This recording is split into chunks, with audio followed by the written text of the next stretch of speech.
Muy buenas tardes a todos. Desde la iniciativa de la Fundación DENAES, en colaboración con De Justitia et Iure, queremos agradecerles vuestra presencia a este acto. Es posible que muchos de ustedes tuviesen otras obligaciones a las que atender, pero han preferido acompañarnos hoy aquí en el Senado. Y eso demuestra una preocupación por la situación sufrida en Valencia, así como que todos ustedes comparten nuestras inquietudes y desean escuchar esta jornada sobre la catástrofe, causas y responsabilidades. Y siguiendo con los agradecimientos, deseamos también mostrar nuestra gratitud y, en especial, mi gratitud como senadora de Vox al Senado de España, que nos acoge con exquisita hospitalidad y atención. Traemos aquí un triste tema de debate que ha acontecido no hace más de un mes en nuestra querida Valencia y que los respectivos ponentes desarrollarán de manera más profunda y detenida y que les presento a continuación. Don Iván Vélez, moderador, director de la Fundación DENAES. Don Luis de Rivero, expresidente del Grupo de Desarrollo de Infraestructura SACIR. Don Samuel Vázquez, portavoz de Inmigración, Seguridad e Interior de Vox. Doña Marta Castro, coordinadora nacional jurídico de Vox y presidenta de la Asociación Justicia y Derecho. Y, por último, a don Fernando Villalba, asesor en el Parlamento de Andalucía. Bienvenidos aquí al Senado. Y sin más dilación, queridos señores y queridas señoras, doy paso a la primera intervención agradeciéndoles de nuevo su asistencia. Muchísimas gracias y bienvenidos.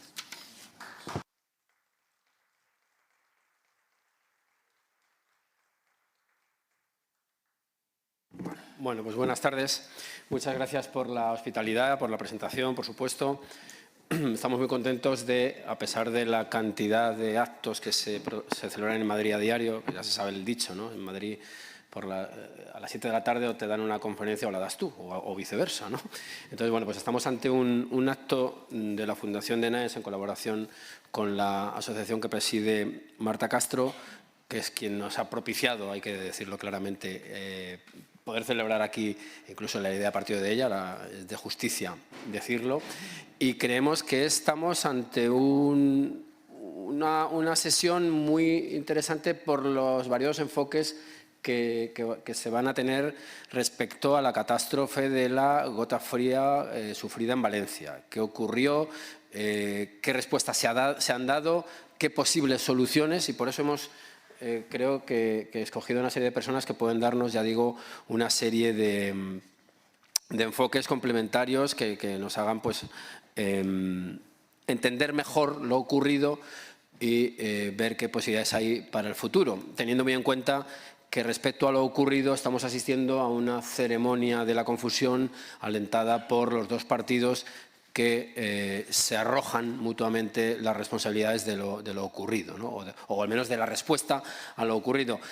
Sobre yo voy a hablar telegráficamente, no es mi labor hablar hoy, sino dar prácticamente palabra y a ustedes cuando se acaben las intervenciones individuales. Simplemente yo voy a incidir en algo que llevo diciendo toda la vida y de lo cual estoy convencido y que creo que lo que ha ocurrido en Valencia viene a avalar esta visión, y es que el Estado de las Autonomías es un Estado que está, o su desarrollo, por decirlo de otro modo, está demostrando su ineficacia. La obsesión por lo particular está dejando de lado lo general y creemos que esto es un problema que hay que abordar de nuevo. Y de hecho lo vamos a abordar, ahora que está aquí el diputado Carlos Flores, ya les anuncio el próximo lunes en el Congreso de los Diputados, nada menos, pues nos analizaremos el siguiente rótulo, el Estado de las Autonomías, crónica de un fracaso anunciado, y tendremos una sesión a la cual les invito a que asistan, visiten nuestra web, rellenen los formularios como es de rigor en este tipo de instituciones, y el lunes pues seguiremos dando de algún modo continuidad a lo que subyace bajo este debate. Bueno, yo sin más le cedo la palabra a Samuel, que va a darnos su visión sobre esta catástrofe. Muchas gracias. Muchísimas gracias, Iván. Gracias a los organizadores, gracias a Vox y gracias al Senado de España por poner la sala a disposición para un tema que, como ya se ha dicho, es un tema triste, pero como todo en la vida, me imagino que intentaremos sacar lecciones aprendidas. En España se lleva mucho esto del briefing, no sé, los que sois funcionarios quizá lo sabéis mejor, que es la charla que te da el jefe antes de salir. El problema es que muchas veces el jefe después de esa charla se va. Y claro, cuando acaba el servicio lo que hay que hacer es el debriefing. ¿Qué ha salido bien? ¿Qué ha salido mal? ¿Dónde se puede mejorar? Y el debriefing ya no se lleva tanto. Eso ya se lleva menos porque implica asumir errores y eso no gusta casi nada. Entonces, que esto sirva hoy como un pequeño debriefing para que en el futuro no vuelva a ocurrir lo que ocurrió en Valencia, que básicamente todos lo podríamos resumir en una gestión criminal. Una gestión que, sin duda alguna, de haber estado en manos de otras personas, pues no habría sido igual. Estamos en manos de los peores en el peor momento, quizá. Y cuando aparecen este tipo de tragedias, pues muchos ciudadanos entienden en manos de quién estamos. Lamentablemente es verdad que tienen que aparecer este tipo de tragedias para que mucha gente despierte y entienda en manos de quién estamos. Tengo aquí una hoja, que es la portada, les voy a enseñar. Es una portada que pone la Administración del Estado y las inundaciones de agosto de 1983. Esto es un documento que se encuentra en la Fundación Sancho el Sabio en Vitoria. Es un documento público, por lo tanto ustedes pueden reservarlo en biblioteca y acudir allí, se lo sacan y lo consultan. Es lo que se hizo en Bilbao en las riadas del 83 desde el minuto 1. Y aquí podremos comprobar la diferencia que hay entre la vida y la muerte. En una catástrofe de estas dimensiones, la diferencia entre la vida y la muerte está en las primeras 72 horas. Después de esas 72 horas, encontrar ya a alguien con vida es realmente difícil. Hay muchas otras cosas, casas derribadas, coches que hay que localizar, destrozados, seguros, consorcios, bien. Pero la vida humana es, o debería ser, lo prioritario. Y esa vida humana y la diferencia entre vivir o morir en una catástrofe, en una tragedia, está en esas primeras 72 horas. Lo que no hagas en esas 72 horas ya no tiene solución. En esas 72 horas aquí no se hizo absolutamente nada, más que discutir sobre quién era la competencia, en qué zona o en qué área y sobre qué herramienta de respuesta.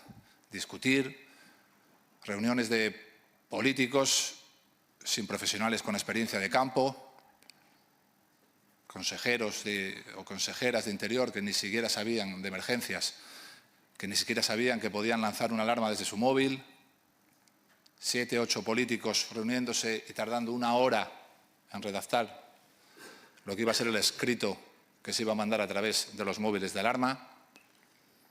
Parte de ese tiempo lo gastaron en discutir si se debía mandar solo en español o en valenciano,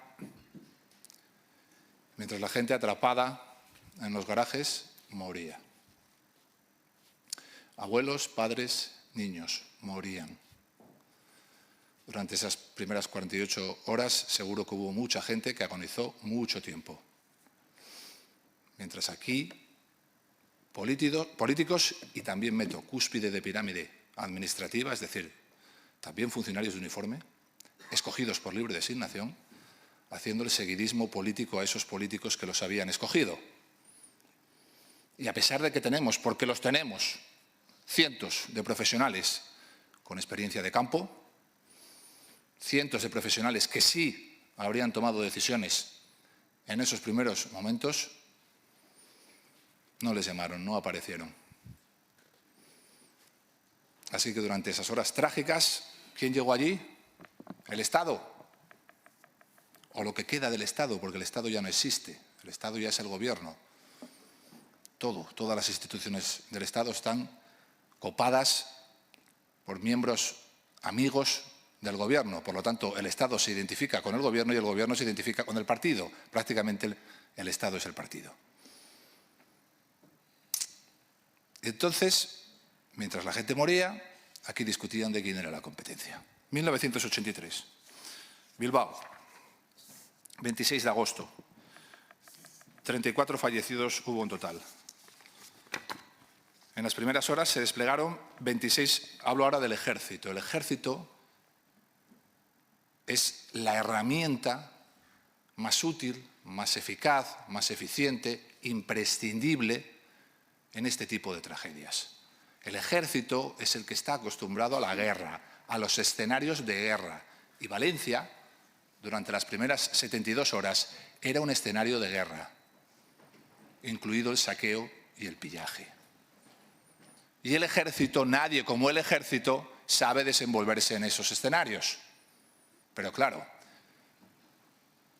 el Ejército son soldados españoles con la bandera de España en el pecho y lamentablemente vivimos en un país donde a la mitad del espectro político eso todavía le genera alergia y rechazo, hasta el punto de no activarlos cuando los tenían que activar. Más allá de que, controlando el poder mediático, llevan semanas, meses, bueno, no sé hace cuánto exactamente, pero semanas, discutiendo sobre si la culpa fue de allí, de aquí, del poder central, del poder autonómico. Lo que todos tenemos claro es que hay una ley nacional, esa ley nacional es nítida y nos lleva a el famoso nivel 3, que es lo que se debió adoptar desde el minuto 1. Hay 3 figuras que lo pudieron activar. Luego se aprueba en el Consejo de Ministros que preside el señor Pedro Sánchez. Y 3 personas, 3 que lo pudieron activar. Una es el presidente de la comunidad autónoma, que no lo hizo, pero la ley ya prevé que si el presidente es un incompetente o un cobarde, no hace falta que haga nada. La delegada del Gobierno también pudo y tampoco lo hizo. Y por si acaso los dos son incompetentes y cobardes, la ley prevé que el ministro del Interior, motu proprio, pueda también activarlo. Nadie hizo nada. Y la gente moría. 1983, 26 de agosto. En las primeras horas se despliegan desde Madrid, escala de mando, 26 mandos del Ejército Español, 230 de la escala de oficiales, 414 de la escala de suboficiales y 5.524 de tropa y marinería. Lo pone el documento técnico, no me lo invento yo. Zapadores, minadores, pontoneros, ingenieros de caminos, tendieron puentes, abrieron espacios entre el barro, levantaron campamentos y desde el primer día, desde la primera noche, constituyeron grupos de vigilancia antisaqueo, militares, haciendo de policías, no pasa absolutamente nada. He conocido a alguno de esos militares, luego fueron policías, estaban entonces de reemplazo. Me han dicho lo que fue Bilbao esos días. Me han dicho cómo las familias de Bilbao abrían las casas a los militares, les daban comida y en una época sin móviles, después de muchas horas trabajando, les decían: ahí tenéis el teléfono si queréis llamar a vuestra familia para decirle que estáis bien. Eso fue Bilbao, miles de soldados. Y la ministra dijo antes de ayer que ella había estado allí y que no vio ningún soldado. ¿Para qué mintió? ¿Para tapar la gestión criminal? Primeras 24 horas. El Ejército de Tierra envía un equipo de reconocimiento del Regimiento Mixto de Ingenieros 6. Desplaza el Regimiento de Zapadores de Zaragoza con 12 lanchas Zodiac, 4 grupos electrógenos y varias unidades de achique de agua. Y traslada al Regimiento de Automóviles de la Reserva General de Madrid con víveres, mantas y camiones cisterna. Miles de litros de agua potable, miles de litros de leche. Primeras 24 horas. Aquí también llegó parte de ese material. Lo llevaron los chavales de Revuelta. La Armada organizó un puente marítimo entre Bilbao y Santander, utilizando para ello las unidades navales Destructor Blas de Lezo, Patrullero Marola, Remolcador Mahón y Aljibe Marinero Jarana. Primeras 24 horas. El día 26 el Ejército del Aire monta ya un puesto de mando junto al Lendakari en San Sebastián. 2 helicópteros Super Pumas del SAR. Por otra parte, en las bases aéreas de Zaragoza, Getafe y Valladolid se decreta el estado de alerta y se ponen a disposición varios aviones de transporte. El aeropuerto de Foronda se constituye en centro aéreo de la región. Habilitándose un helipuerto, en esta fecha ya se dispone de 18 helicópteros, de los cuales 12 pertenecen al Ejército Español, 4 a la Guardia Civil y 2 a particulares que los ofrecen. Estamos en 1983. No gozamos ni de una décima parte de la tecnología que gozamos hoy, ni de los recursos materiales y humanos.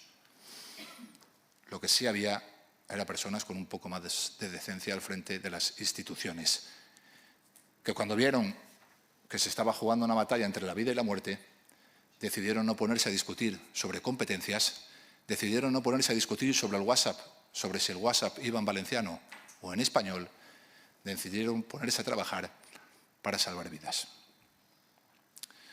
Casi desde las primeras horas, efectivamente, el mando único lo adquiere el entonces presidente de la comunidad, Carlos Garaikoetxea. Pero lo adquiere porque desde Madrid le dicen que así será mucho más operativo, dándole sin que él pida todo lo necesario, todo lo que se tenía, de todo lo que se disponía. La diferencia es una diferencia criminal. Y aquí, en un mundo cada vez más global, aquí en España cada vez estamos más atomizados. Somos un país con 4 niveles de administración, no sé si ustedes conocen muchos así, local, provincial, autonómico y nacional. 4. En un país occidental lo normal son 3, hay algunos que tienen 2. Nosotros tenemos 4. Entonces hay que discutir entre 4 sobre quién manda qué a dónde. Entre 4. Y hay que coordinarse. ¿Y por qué? ¿Por qué no establecemos desde el minuto 1 un mando único? ¿Por qué no se lo damos a un militar que es el que tiene experiencia en este tipo de catástrofes? ¿Cuál es la diferencia entre que hubieran gestionado esto profesionales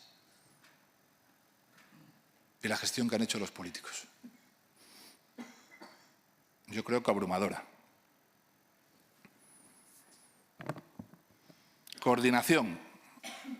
Primeras, bueno, antes no lo dije, pero antes de las 72 horas, vuelvo a Bilbao, antes de las 72 horas, 3 días después ya se encontraban desplazadas a la zona 2.800 guardias civiles y 10.000 militares. Coordinación. Y de tiempo no sé cómo voy, bueno, me quedo terminando. Terminando el tiempo, voy a leeros. Es que hoy prefiero, antes de opinar, mejor plantear hechos para que se vea el contraste entre lo que pudo ser y lo que fue. Evaluación de la emergencia en función de la información recibida la misma mañana del sábado 27, es decir, el día siguiente. Centralización de toda la información, así como de los canales de alerta, demanda y socorro. Potenciar de inmediato el dispositivo operativo logístico, actuando en el Gobierno Civil de Vizcaya con personal especializado enviado en helicóptero desde la Dirección General de Protección Civil de Madrid. Crear un centro de aprovisionamiento y concentración de recursos en las inmediaciones de la zona, en el aeropuerto de Vitoria, cuya dirección se encomienda a otro especialista de la Dirección General de Protección Civil de Madrid. Un enlace en la sede de Gobierno vasco, un enlace en el Gobierno Civil de Bilbao para las operaciones de socorro, un enlace en el Gobierno Civil para la planificación de las operaciones, un director logístico en el aeropuerto de Vitoria. Se canalizan peticiones y cierta ayuda a través de este mecanismo, cuyo Estado Mayor se encuentra en el Centro de Coordinación Operativa de la Dirección General de Protección Civil en Madrid. Y, por último, el esquema de funcionamiento, que aquí lo abrevian: autoridades locales, Gobierno Civil, Gobierno vasco a partir del tercer día, Gobierno Civil Vitoria-Madrid y viceversa. Discusiones sobre coordinación, políticos que eres tú, no que soy yo, no que eres tú, que soy yo, 72 horas y la gente muriendo. Se podría haber hecho de otra manera si hubiéramos estado en manos de otras personas y no de partidos políticos envenenados por este bipartidismo que nos condena desde hace ya décadas. Muchísimas gracias.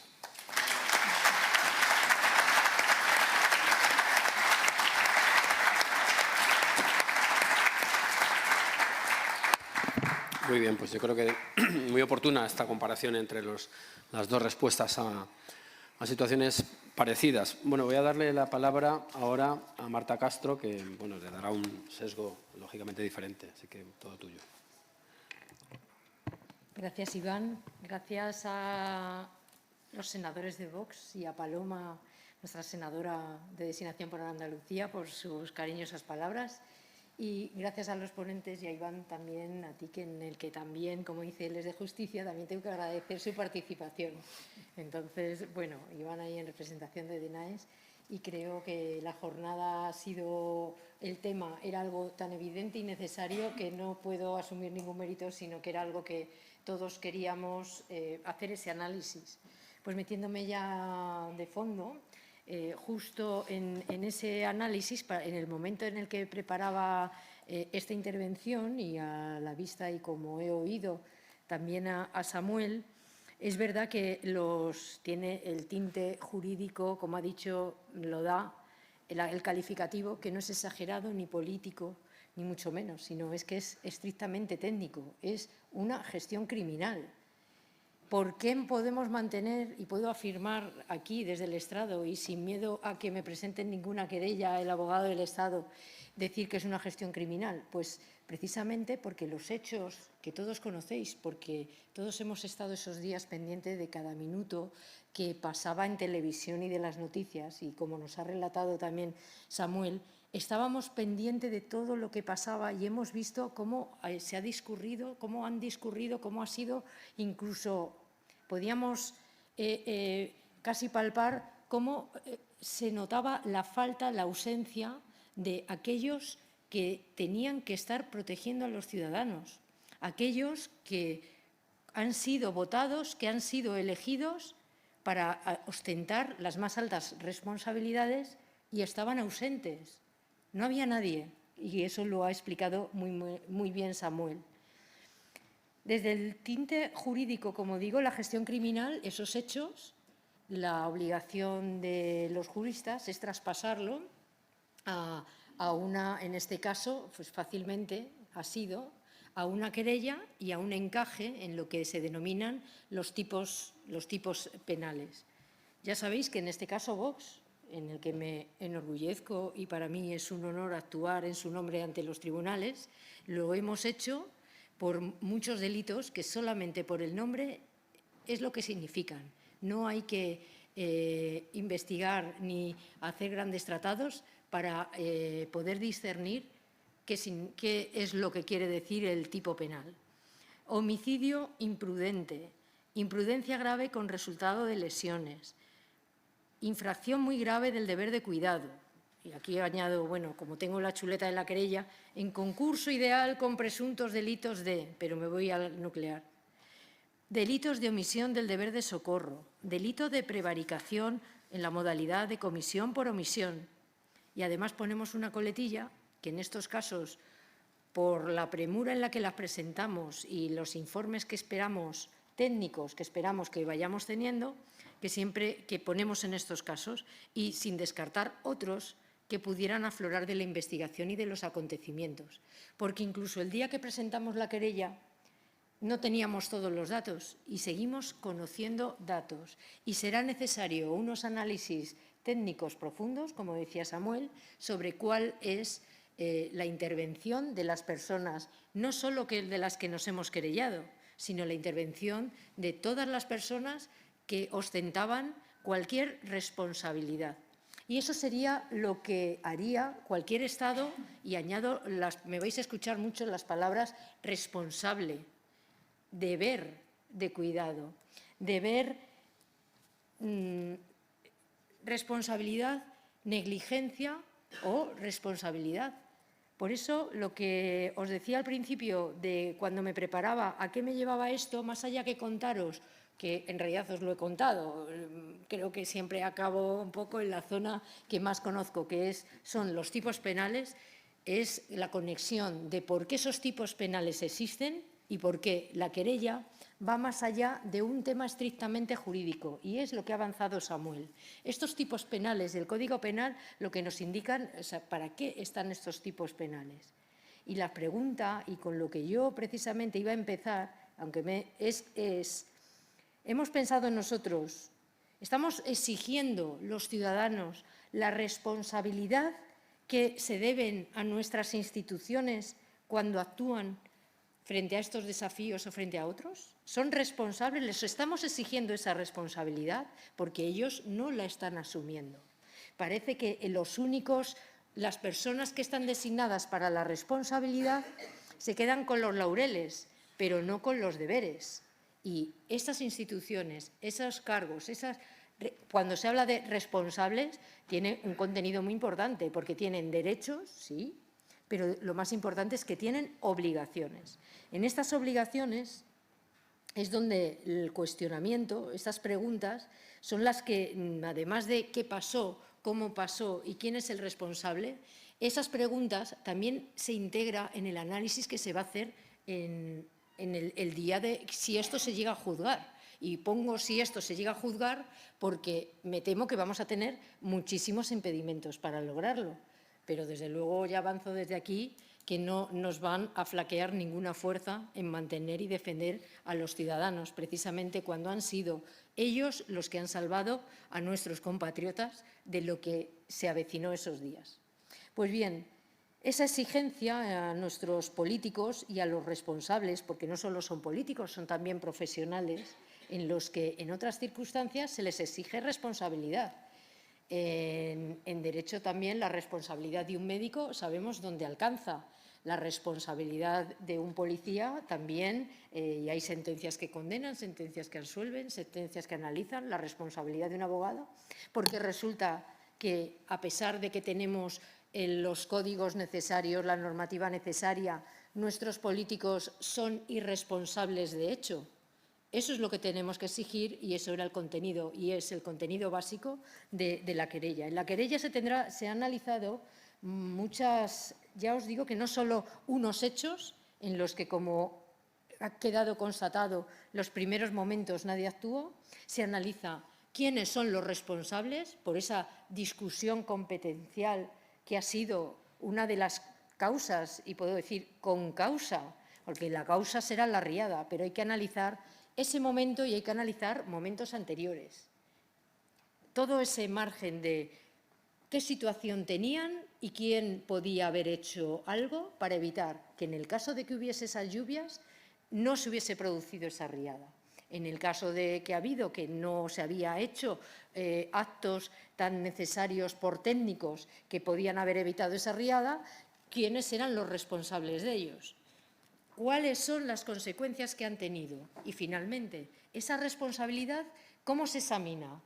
¿Eran conscientes de esa responsabilidad o no eran conscientes? Porque también puede haber una agravación de esa consciencia, aunque también os puedo decir, como en alguno de los casos, y no me extrañaría que se viese, fuese en esa última parte a decir, nunca me pude imaginar, pues una de dos. O no tiene ningún conocimiento y, por tanto, no tiene ninguna capacidad para ostentar el cargo que ostenta, o dos, ha demostrado una incompetencia tan supina que merece lo que también está tipificado, una negligencia tan grave que es como si se hubiese causado queriendo.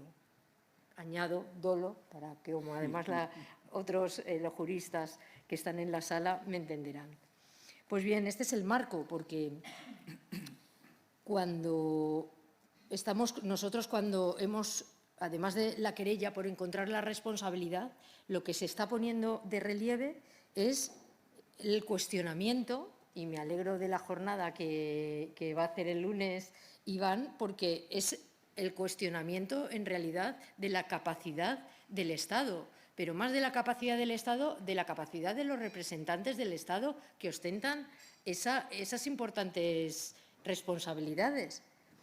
Porque si, como os he dicho, las fases en las que debemos pasar, y os he anunciado que hay conceptos básicos como son el deber de cuidado, la responsabilidad, aquí en todos estos tipos penales lo que se está protegiendo, porque todo tiene una causa, porque es delito eso y porque incluso se protege en la Constitución algunas instituciones o algunos principios tan elementales, porque tienen tantísimo valor para nosotros como sociedad, pues son tres. El principio es la vida, la seguridad, 4, voy a añadir, la vida, la libertad y la propiedad. Los tres están afectados y en este caso añado la seguridad, porque es uno de los elementos principales que hay que analizar. Pues todos los tipos penales y la seguridad durante todo ese procedimiento que vamos a llevar, pues será analizar lo que llaman la previsibilidad del riesgo. Por eso hay que analizar qué condiciones había antes, cómo se podían mejorar, qué condiciones estábamos cuando ocurrió, qué cosas pasaron y qué cosas no debieron pasar si se hubiese actuado. Pues el cuestionamiento del Estado, la verdad es que lo planteamos en el aspecto competencial cuando analizamos que aquí, y no os quiero aburrir sobre si es el artículo, que lo es, el artículo 149 de la Constitución, que es el que, desde luego, bajo el paraguas, ampara la competencia estatal de no solo la aplicación legal, con que no faltaba normativa legal, os lo puedo asegurar, porque la Ley Nacional de Protección Civil lo establece. La cuestión competencial tendría que haber sido, en el peor de los casos, discusión sobre cómo se coordinan las fuerzas, pero desde luego, desde nuestro punto de vista primario de quién es el competente, el Estado no puede mirar para otro lado, ni tampoco, desde luego, las autoridades de la comunidad autónoma. Porque cuando no actúan, y aquí vemos que no solo es el incumplimiento de un tipo penal o le van a resultar condenados, no sabemos, pero y más allá de responsabilidades políticas, es que el planteamiento que se puede llegar a hacer es que estando en conflicto elementos tan importantes que se deben proteger, como el primero es la vida, si el Estado, que es el que tiene todas las capacidades para realizarlo, no lo hace, pues podemos poder llegar a afirmar que está en serias dudas la legitimación del Estado para llegar a poder seguir ejerciendo. El Estado, en este caso, como muy acertadamente ha dicho Samuel, el Estado es Estado-Gobierno y, en el momento en el que nos estamos, Estado-Gobierno-Partido. Pues, del mismo modo, y basándonos en teorías también de cómo se configura el Estado, podemos afirmar, y lo puedo decir, que en este caso, una vez más, porque no es la primera vez, y además por otras cuestiones como son, y conocéis, la corrupción, que tampoco puedo obviar, este Estado que tenemos y este Gobierno está absolutamente deslegitimado para sus funciones. Este deber de garante lleva consigo una exigibilidad del socorro. Por eso es tan alarmante que ni siquiera, quizá hasta de oficio, los jueces tenían que haber empezado a realizar su investigación. No esperar a que Vox presente una querella, que la ha presentado, que otros también han tomado la iniciativa, y lo que no sabemos es por qué no se suscita la correspondiente investigación y no tienen que esperar a ver qué sucede con la querella que ha presentado por Vox y por otros.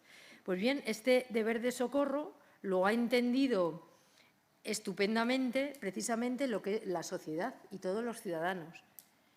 Eso es, por lo menos, el gran orgullo que tenemos de cómo la sociedad ha dado respuesta a lo que nuestros gobernantes no dieron.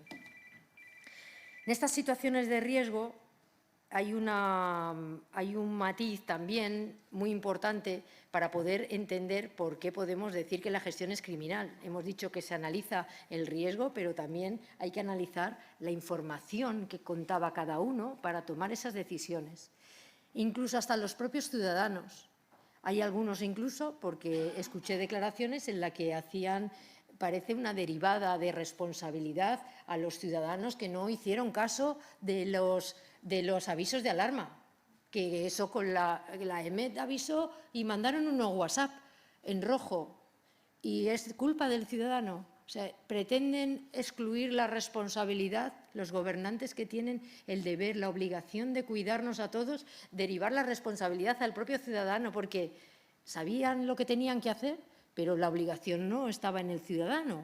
Por supuesto, todos va inscrito en nuestra naturaleza proteger nuestra vida, pero es que, además, los gobernantes va en la responsabilidad que ostentan, con que la información privilegiada que ellos tenían, además, con un tratamiento ciertamente no público, podríamos decir que no la habían dado y esos son parte de la información que necesitaremos para también analizar estos puntos jurídicos que se van a poner sobre la mesa en el juzgado. Pues tenemos que saber, la información la tenían y como muy bien ha dicho Samuel cuando ha descrito las personas que podían haber tomado la decisión.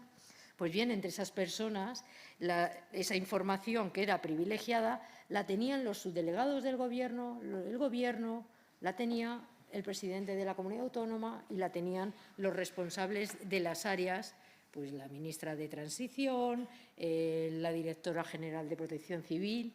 O sea, hay muchas más personas que conocían estos datos mucho antes siquiera que lo conociesen los primeros o los más directamente involucrados en prestar asistencia. Y eso es un dato muy relevante, porque si tú tienes la información y no haces nada, de la misma manera que tenías la competencia para hacerlo y no haces nada, ahonda en esa exclusión, en esa imposición de la responsabilidad, que además penal debe ser exigida.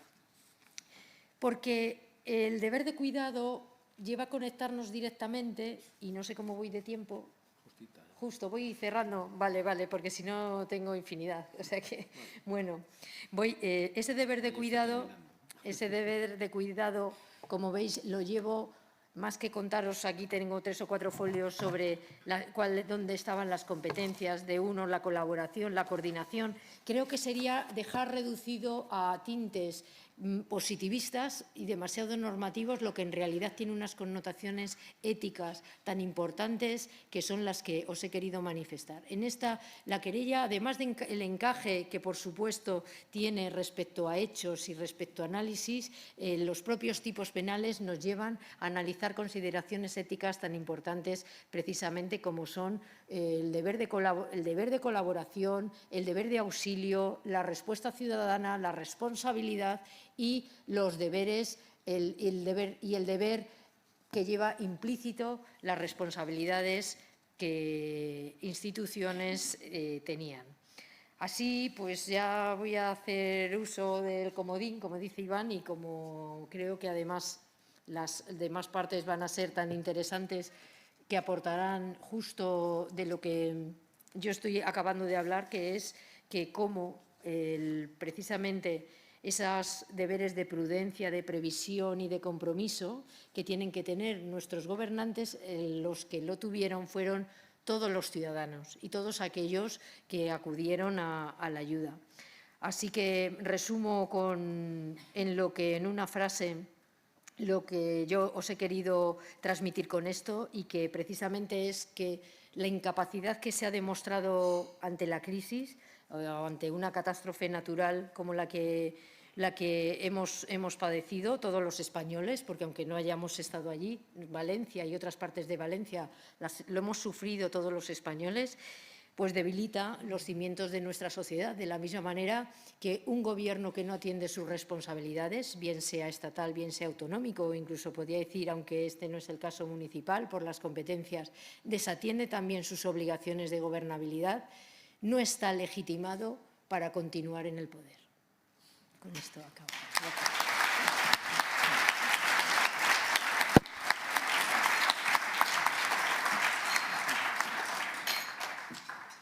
Bueno, proseguimos. Claro, estamos viendo pues, las negligencias, los abandonos, la incompetencia de poderes públicos, pero ante esta realidad, que yo creo que es casi indiscutible, ha emergido pues, una respuesta ciudadana, patriótica, juvenil, esta juventud que tanto se critica, sobre todo los que vamos ya peinando canas, tendemos a pensar que los demás siempre son decadentes y lo hacen peor, ¿no? Pero nada de eso ha ocurrido, sino todo lo contrario. Se ha visto una reacción de una nación viva, una nación con cierta tensión, con sangre en las venas, que se dice popularmente, y yo creo que nada mejor que uno de sus protagonistas, Fernando Villalba, para hablarnos de cómo se ha articulado una respuesta que ha venido a cubrir en lo posible pues, el vacío dejado por las instituciones en esa pugna por el poder y por echarse culpas. Así que te doy la palabra.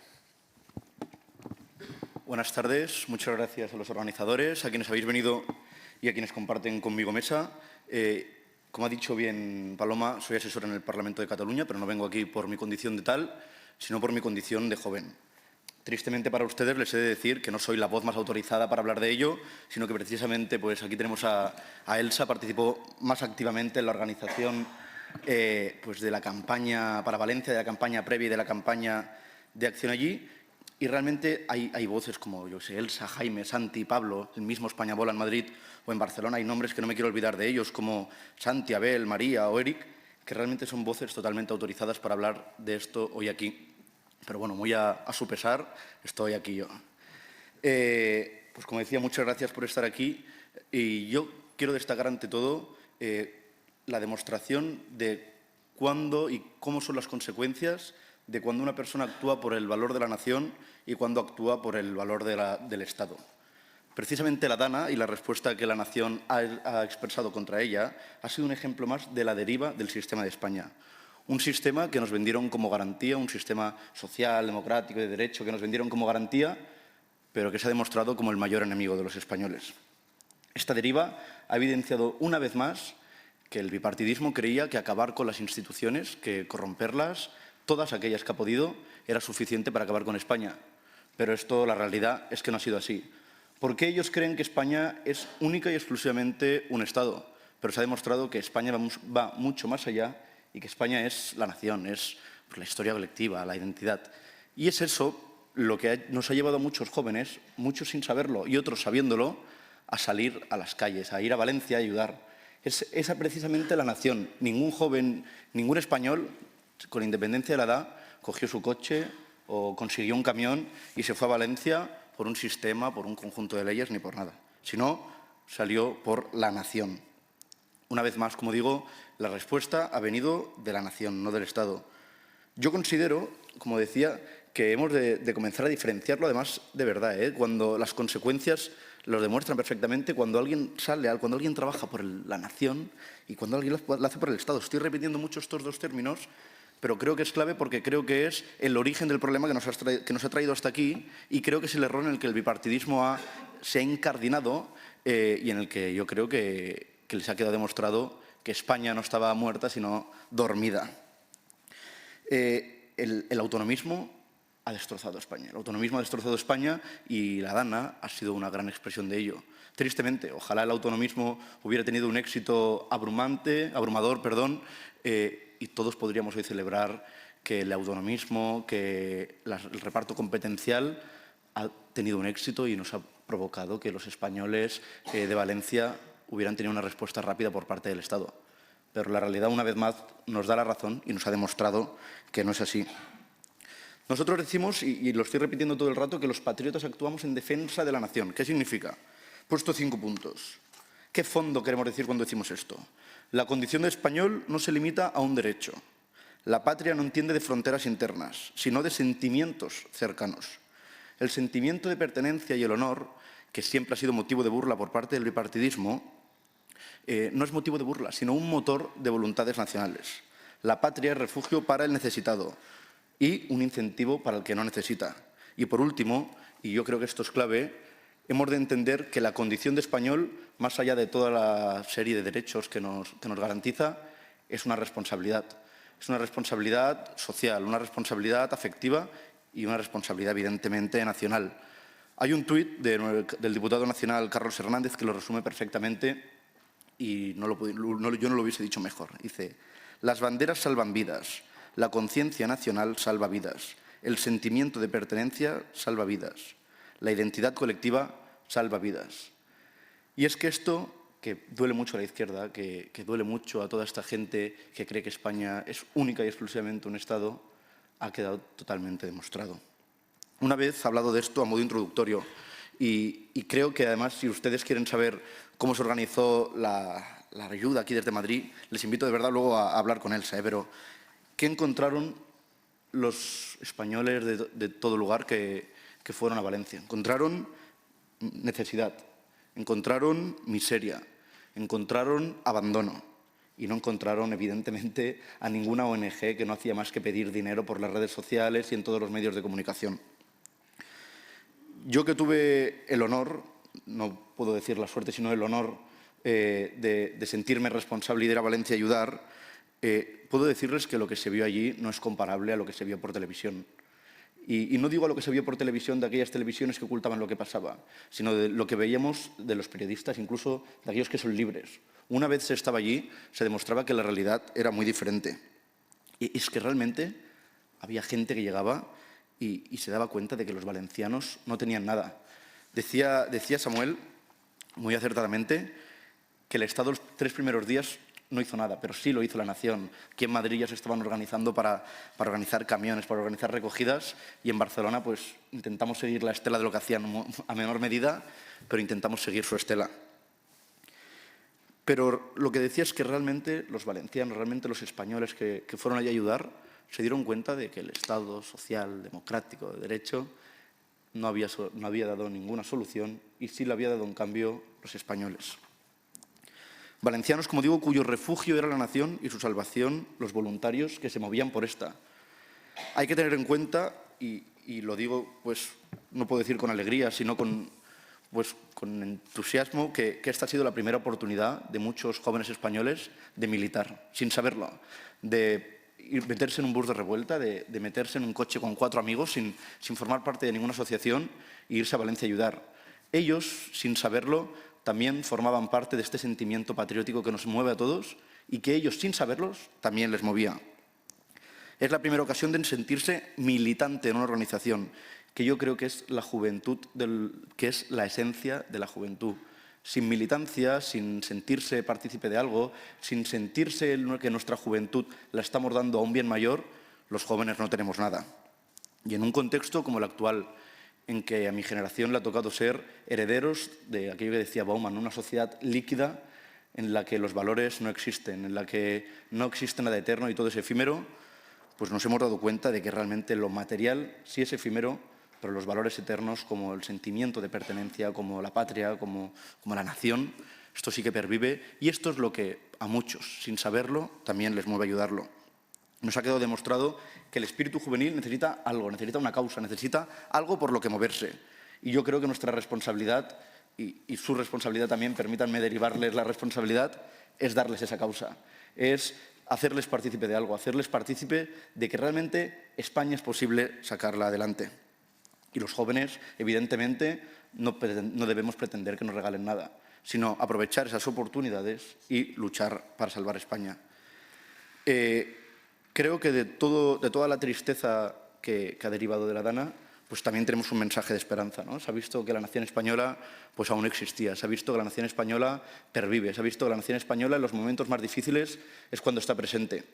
La nación española representada pues, en Revuelta, representada en Estudiants pel Canvi, representada incluso en todas aquellas asociaciones y, como digo, hay personas a nivel individual que se han movido por la nación.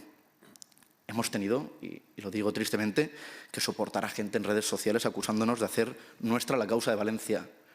Yo puedo decir que la causa de Valencia ha sido de quien la ha trabajado. Era muy fácil decir desde un sofá de Barcelona que la causa de Valencia alguien se la estaba apropiando. Pero yo creo que debemos valorar, que lo que debemos empezar a hacer es que el patriotismo se demuestra andando, ¿no? Se dice el movimiento se demuestra andando, el patriotismo también. El patriotismo se demuestra militando. Y yo por eso digo que la causa de Valencia es de quien ha sido Valencia y por eso espero que la causa nacional, la causa de recuperación de España, también sea de todos los jóvenes que militen. Que quien nos ha traído aquí, como conclusión, viva siempre, que quien ha sido el culpable de que estemos hoy así, viva siempre lo que vivieron aquel día en Paiporta en el que fueron a reírse de los valencianos. Que volvamos a respetarnos como nación, que no permitamos que se rían de nosotros, que no sean necesarias más catástrofes para que la conciencia colectiva y nacional haga la suya la idea de que los españoles debemos empezar a actuar y de que el autonomismo nos está matando. Que la juventud vea la militancia en cualquier asociación, en cualquiera, como una oportunidad para poner su vida al servicio de los españoles. Que entendamos que el sufrimiento de los valencianos sí tiene culpables y que los jóvenes, por favor, sigamos con el ímpetu militante que nos movió en Valencia y no perdamos ninguna oportunidad para recordarles a los culpables lo que son y que ellos sí son los culpables y que no se lo vamos a perdonar. Muchas gracias.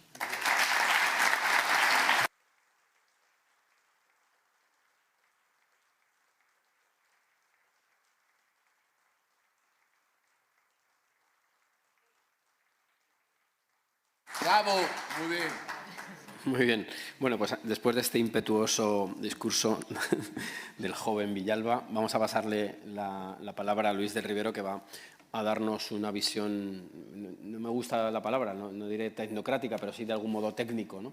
En el sentido de qué medidas podrían pues articularse para que en el futuro medidas de carácter ingenieril, de carácter de infraestructuras y de protocolos quizá, no lo sé, no conozco el contenido de su intervención, podrían habilitarse en el futuro para evitar que esto se repita.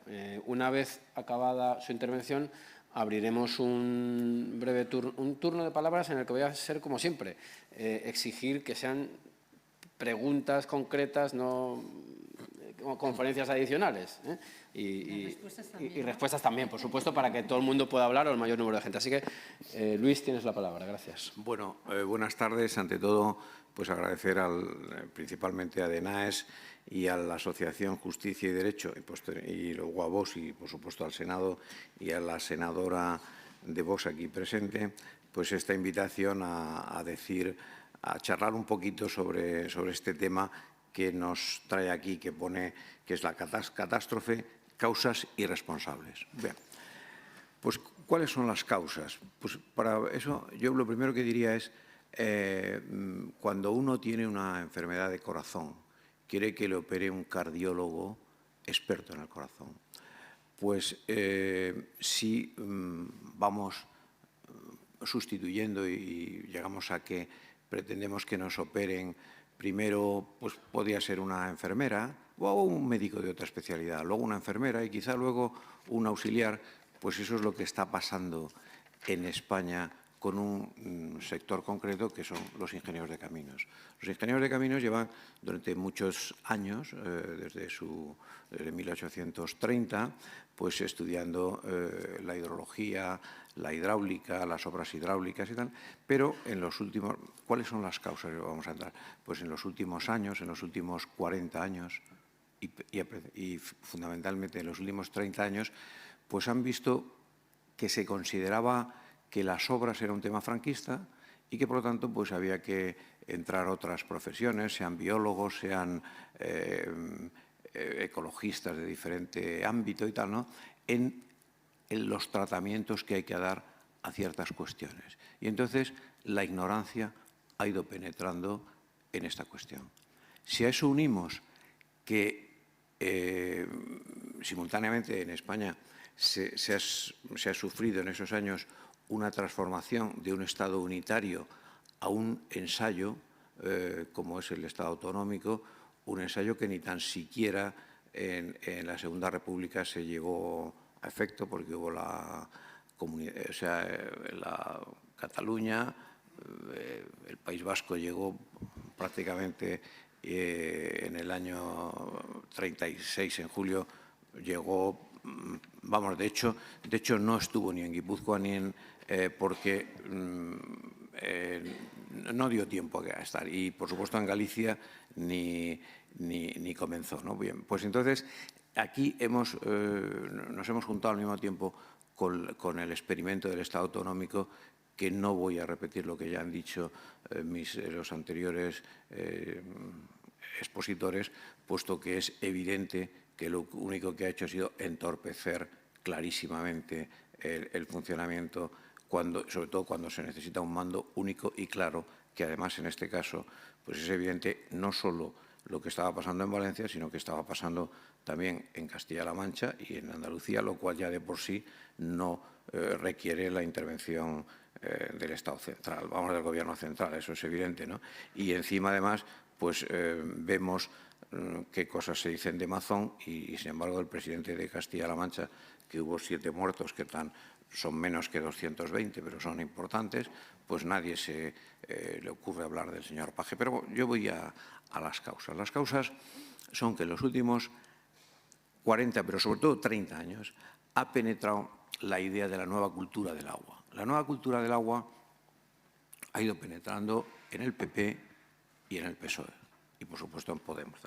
¿Qué quiere decir la nueva cultura? La nueva cultura es que hay que sustituir las obras hidráulicas por la ideología hidráulica, y eso es lo que hemos hecho. Y entonces las causas generales son: no hay que dejar que los ríos fluyan libremente, hay que tener en Europa 25.000 kilómetros de ríos que fluyan libremente y hay que dejar que los cauces ellos mismos se autorregulen, haya vegetación en ellos, etc. ¿Y lo cual qué quiere decir eso? Eso es una barbaridad, pero no del todo, en el conjunto de Europa, en Alemania, Dinamarca, Francia, etc.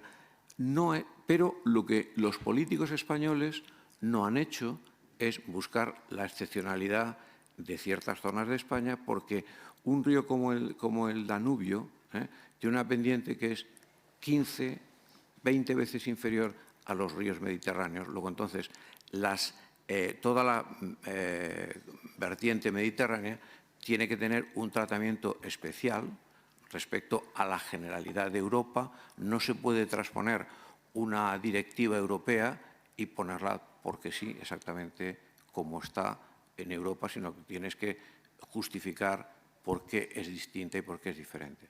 Es diferente porque el río Júcar tiene una pendiente brutal.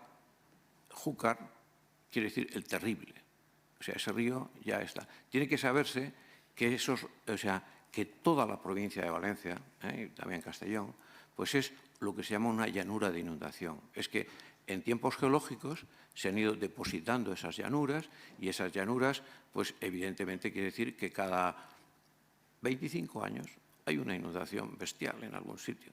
¿Y por qué ahora son mayores los daños? Pues que la población es mucho mayor y ha ido tomando más sitio, tal, pero realmente a nosotros las causas es una mala transposición de las directivas de la Unión Europea, una mala transposición por una ideología sobre la técnica que viene del absurdo principio que las presas y las conducciones, los canales, son un tema franquista.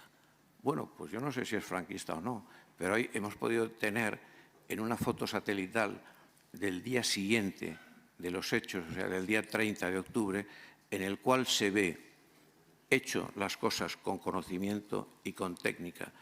Y en 1957, la solución sur de Valencia, que tiene lo que podríamos llamar en cabecera la presa del Generalísimo y luego el encauzamiento del Turia. Entonces, ese encauzamiento nos hace ver en la foto que está completamente lleno, completamente a rebosar, y a la margen izquierda está Valencia, y está impecable. A la margen derecha está digamos, las cuencas vertientes de la Rambla del Pollo, de la Saleta, que es más o menos una paralela al Pollo, y los afluentes del Pollo, que son el Gallego y la Horteta y tal, que está completamente inundada. ¿Y por qué está completamente inundada? Pues está completamente inundada porque se han aplicado la ideología hidráulica en lugar de la experiencia y las obras hidráulicas. Y está completamente inundada porque desde una obra complementaria del Plan Sur de Valencia, que terminaron las obras en el 72 y se iniciaron en el 57, pues en ese tiempo, desde entonces no se ha hecho nada más que papeles. En los últimos 30 años hemos hecho muchos papeles, pero nada más. Y hemos rellenado muchos chiringuitos de papeles, hemos hecho toda suerte de, no solo en el tema de la Cruz Roja y tal, en el tema de estos temas, sino en los temas de las ONGs, de Greenpeace, etcétera, todo un mundo de papeles, pero no hemos hecho nada. Pero incluso hemos hecho una ilegalidad, que es recoger que en los planes de gestión de riesgo en inundación, que son los PGRI, o sea, en estos planes se figura lo que es obligatorio hacer, las obras que son obligatorias hacer, que son de riesgo y de alto riesgo. Y luego, en los tres que están en el plan hidrológico del Júcar, el último del 22-27, el anterior del 15, o sea, van de 5 en 5 años, pues en el primero de ellos se decía de hacer, concretamente en el sitio este donde estamos, la presa de Cherte y los encauzamientos de los barrancos de la Saleta y del Pollo, y no se han hecho. ¿Y qué es lo que dice la actuación que dicen los políticos que hay que hacer? Pues los políticos que hay que hacer es, primero, el Chimo Puig hizo una legislación, una ley autonómica de protección de la huerta sur que impedía hacer el encauzamiento del pollo y la saleta. Y además dijeron que lo que hay que hacer es no eliminar la vegetación de los barrancos porque eso permite de esa manera que haya los efectos de las inundaciones sean menores y naturales y que hay que acostumbrarse a que las inundaciones pues vienen de vez en cuando. Y entonces hay que recordar dos cosas que han dicho estos señores. La primera que han dicho es que hagamos otra vez que el Turia vuelva a Valencia, hagamos otra vez que la ciudad abrace a su río. Señores, si eso lo hubiéramos hecho, pues ahora a lo mejor hubiéramos tenido 100.000 muertos en esta ocasión. Y ahí está dicho por tal, ¿no? O sea, entonces, ayer un ministro, que no recuerdo su nombre, canario, que estaba ciertamente bastante exaltado y tal, decía, se ha llegado a la barbaridad de que en contra de todos los conocimientos científicos, estos fascistas quieren limpiar los cauces. Pues sí. El propio presidente de la Confederación del Júcar, que es ingeniero de caminos, pero los garbanzos negros están en todas partes, ¿no? Dice que en la limpieza de los cauces lo único que hace es llevar las consecuencias a más abajo. Pues sí, señor, hay que llevarlas a más abajo, hasta el mar, para que no las haya. Entonces, eso es lo que... o sea, estamos en manos de la ignorancia. De la ignorancia que encima, además, resulta que la tenemos, por un lado, en el Estado autonómico, que es una auténtica barbaridad, en el cual se demuestra con estos ejemplos y tal, ¿no? En realidad el Estado es un Estado partitocrático, que los partidos lo que buscan, o sea, si hay autonomía, pues es una empresa más, donde colocamos 2.000 de los nuestros o tal, y el otro partido, si no coloca 2.000 porque pierde, pues coloca 1.500. Y entonces, realmente, esto está en contra de la eficacia económica y tal, ¿no?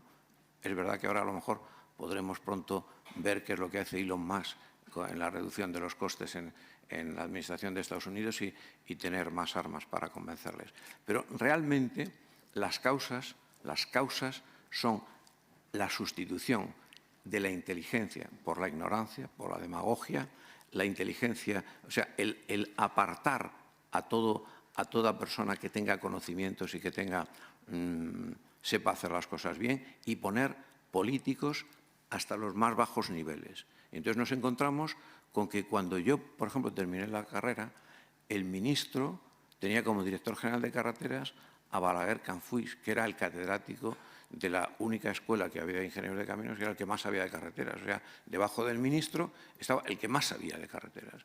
Ahora, debajo de la ministra, que ya era por sí una señora que no ha tenido ni la cara de presentarse y estar escondida esos 12 días, no sé qué examen dicen que estaban preparando, no sé qué, convalidar el tal, ¿no?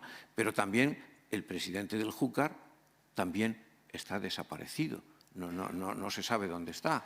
Y el presidente del Júcar es el señor que dijo la limpieza de los cauces lo único que hacen es que retrasa y lleva los efectos más abajo. Claro que los queremos llevar más abajo, los queremos llevar al mar, como están en la solución sur de Valencia. Porque en esa foto satelital que hay se ve la mancha del lodo en el mar y es de más o menos una superficie semejante a la que el barranco del Pollo por un lado y por el otro lado las partes que pudieron desbordarse del Magro y tal, afluente del Júcar, y que los dos van a la Albufera, pues la mancha es más o menos similar. Y, sin embargo, la protección de haber hecho las cosas bien, pues es evidente que da, ¿no? Luego nos han metido continuamente con el tema climático, que va a haber más frecuentes y más intensas las avenidas. Y que, por lo tanto, pues señores, tengan paciencia y a barajar. Sepan que de vez en cuando les viene tal. Entonces, primera cosa, El registro más importante que hay en España, tal que son las sacristías de las iglesias, desde 1300, pues te demuestran que cada 25 años se sacan los santos para la Virgen para que llueva y otros 25 para que no llueva. O sea, que hay tal, ¿no? Pero no vamos a eso. Yo voy a centrarme en mi vida. Yo en mi vida, en 1957, yo tenía 8 años y en 1957 hubo la riada de Valencia. En 1962 yo tenía 13 años y hubo el Vallés. Por cierto, Franco cuando fue a ver las obras y el gobernador vio que tenía los zapatos muy limpios, lo cesó. Porque en un caso de estos no se puede tener los zapatos limpios. En 1973, ya siendo ingeniero, tuve muy de cerca las de Puerto Lumbreras. En 1982, el pantano de Tous, que, por cierto, también por influencias en la administración no se hizo por fases, que se tenía que hacer de toda una fase tal, lo cual no se hubiera producido la inundación, pero hay que recordar que esa vez las lluvias la lluvia por día fue un 20% superior a la actual, en el punto máximo. Y luego tenemos la del 2024, esta. Luego yo, si me divido mi vida en 35 y 35 años, en 35 antes he visto 4 y en estos últimos 35 solo una. Pero es que lo que quiero decir ahora es, si uno entra en la página web de la Confederación del Júcar, ve que dice efectos del cambio climático. Estudios profundos demuestran soluciones contradictorias, o sea, efectos contradictorios, y no está claro que se produzca un decremento de las lluvias, así como sí que pudiera ser posible un incremento de las temperaturas.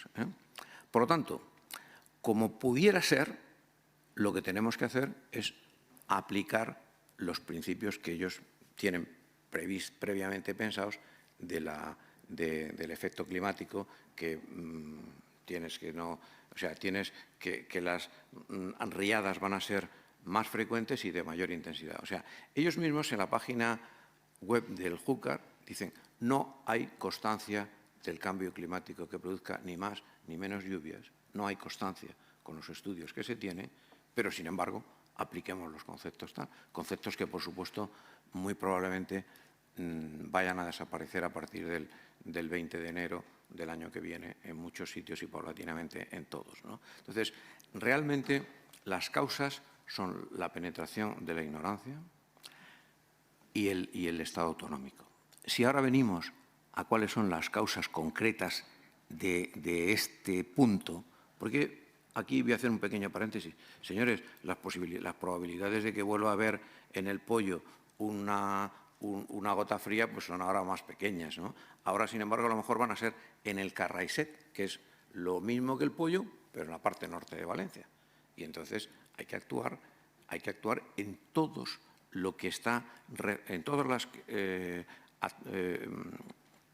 zonas que tienen barrancos sin corregir en el plan de gestión de riesgo de inundaciones y actuar inmediatamente ya. O sea, actuar, no dejarlo pasar para que la próxima nos pille en la parte norte o nos pille en Castellón, o nos pille en Murcia, o nos pille tal, porque la cuenca mediterránea es una llanura de inundación.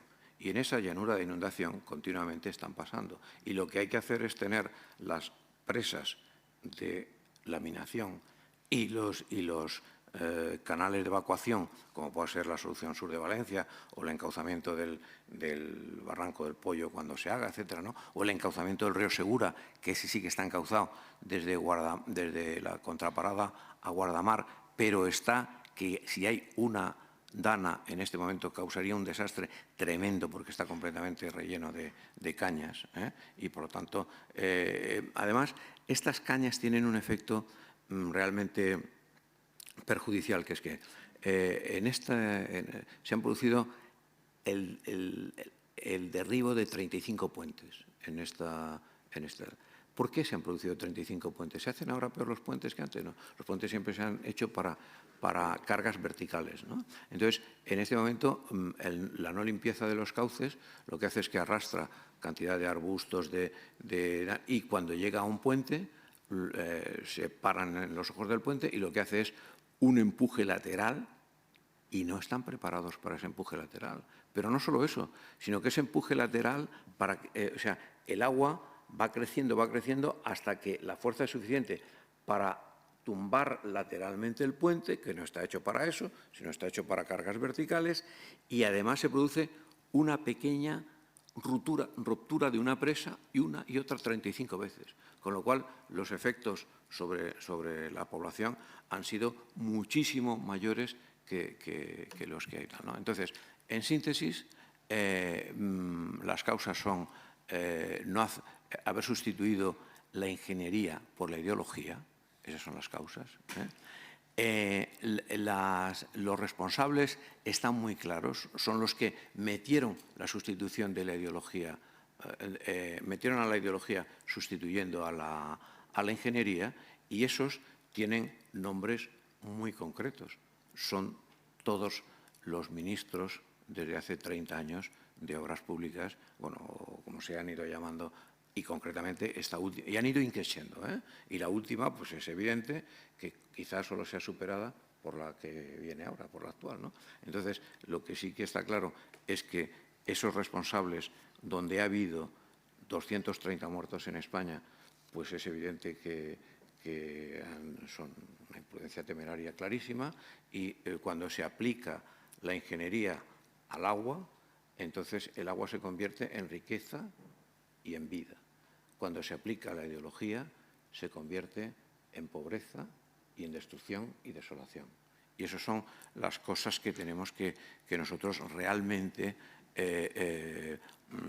y además vemos que únicamente, como es Vox el único que está en esta situación de mantener estos principios de unidad de España en todos los conceptos, tal, y los dos partidos, el bipartito, realmente, como se creen que los dos tienen culpa, uno porque no se sabe dónde estaba el presidente, unas horas, que no sé qué tal, que es una culpa, pero pequeña, y el otro que tiene una culpa brutal por haber... El Partido Popular tiene más culpa por lo que hizo antes, cuando estuvo en el gobierno, que no hizo esas obras, porque ya estaba contaminado por la nueva cultura del agua, porque cree que eso es antifranquista y eso es lo que le va a producir más votos. Entonces, en eso es cuando tiene más la culpa el Partido Popular, que en este último, que verdaderamente pues es el fruto de que este señor, pues bueno, pues no sé, le venía grande aquello,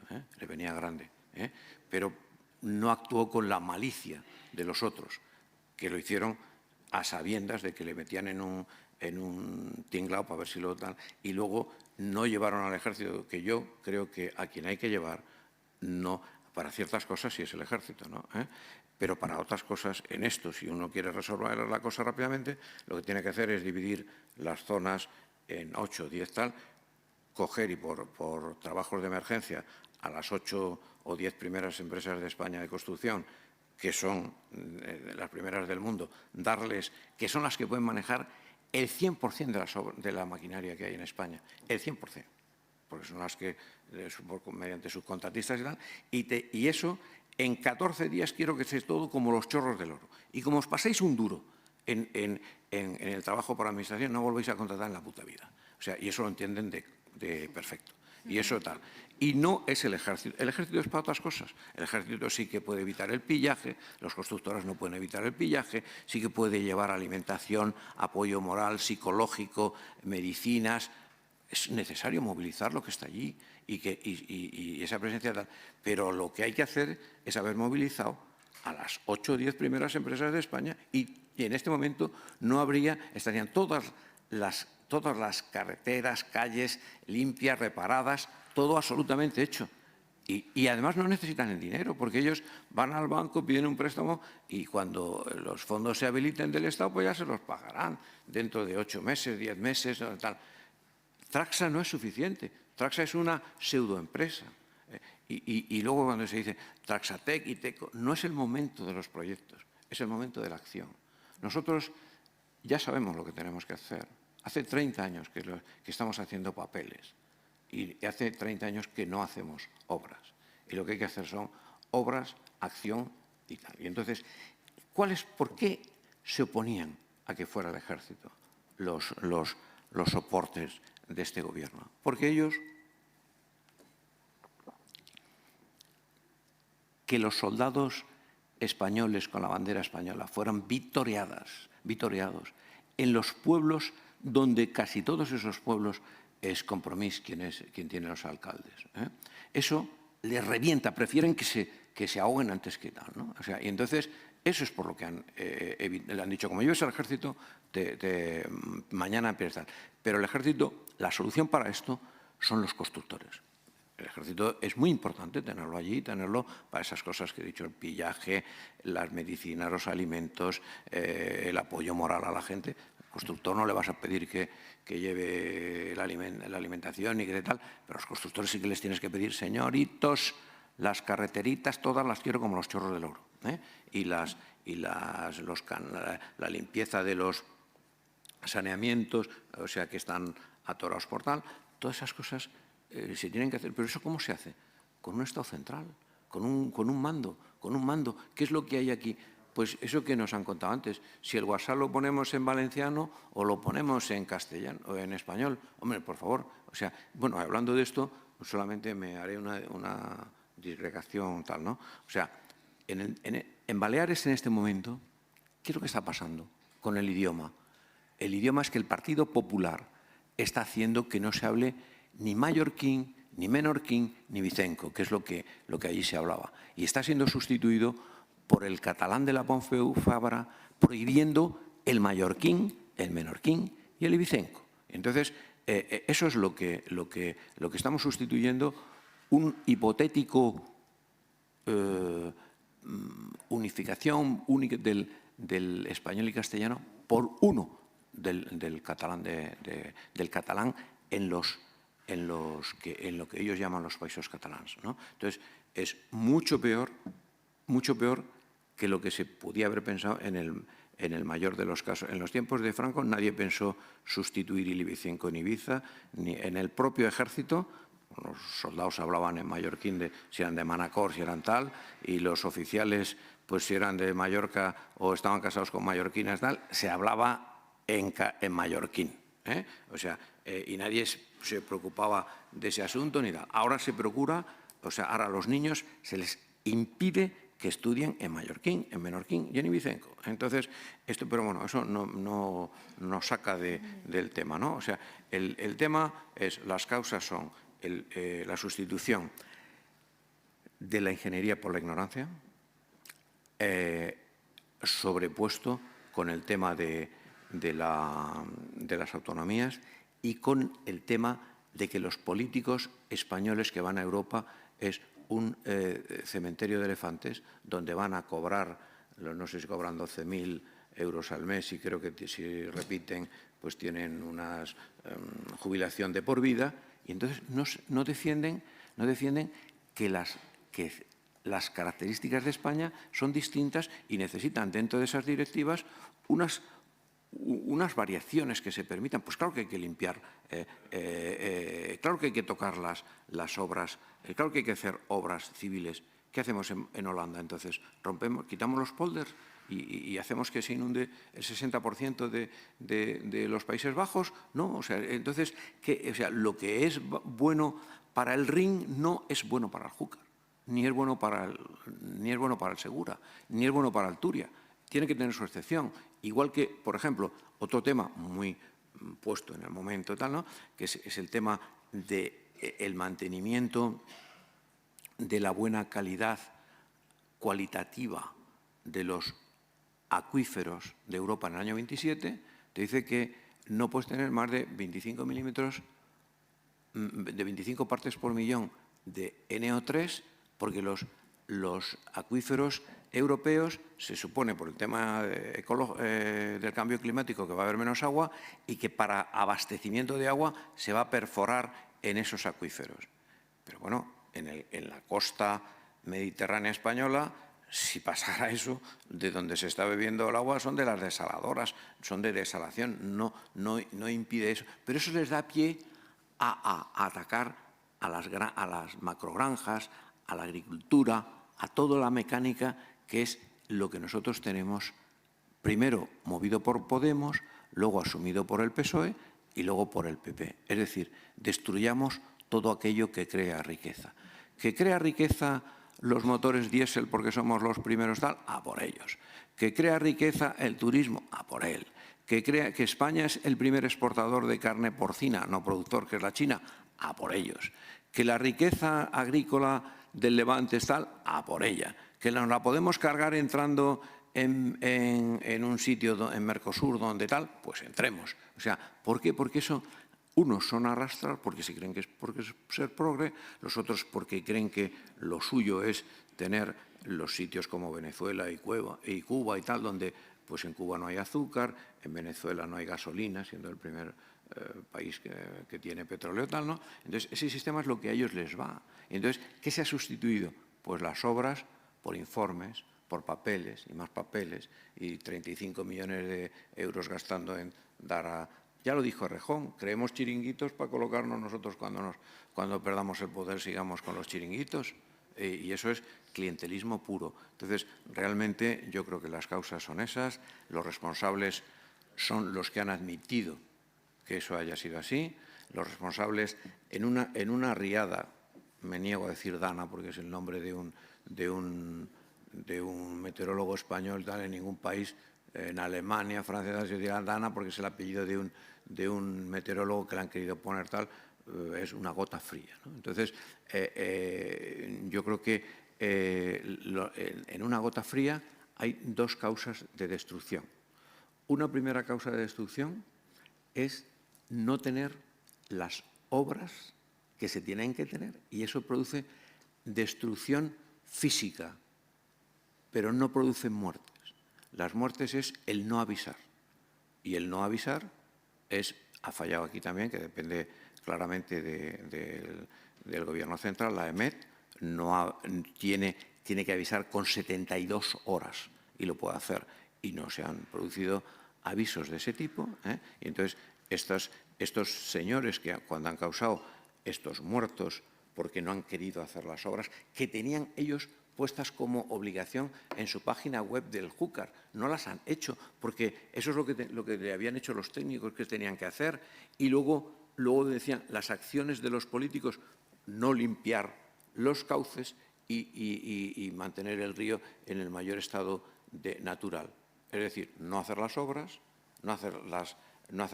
Por cierto, los ayuntamientos aquí también tienen un poquitín de culpa, porque los ayuntamientos se han opuesto a que se hicieran las presas de Villamarchante y de Cheste, que hubieran sido bastante importantes para la disminución tal.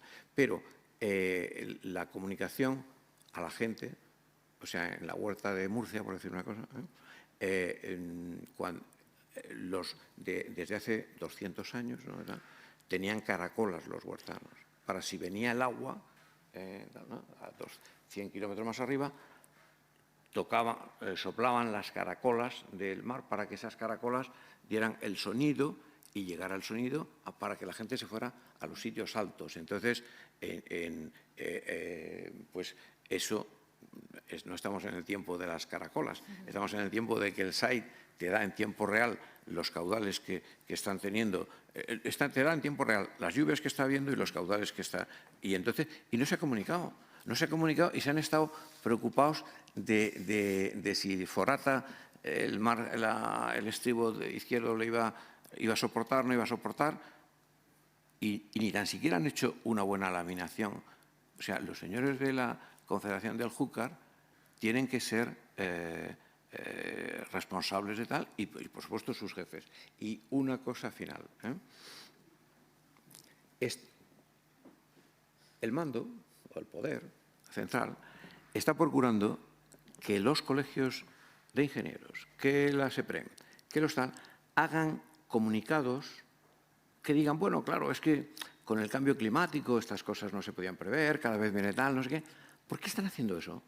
Porque cuando se vengan los temas de los tribunales puedan arguir que no los suyos, sino los colegios de tal, los no sé cuántos, que les expresionan, porque todos esos que están allí viven de tener informes, de tener con tal, y están preparándose y dicen, no, nosotros, la política no, que lo digan el Colegio de Ingenieros de Caminos o la SEPREM, la Sociedad de Presas y Embalses de España, que por supuesto no te damos tal, si tú que eres el director de eso, presidente de eso, no tienes un informe más, sino haz una cosa que a nosotros nos salve de los temas judiciales que los vamos a tener.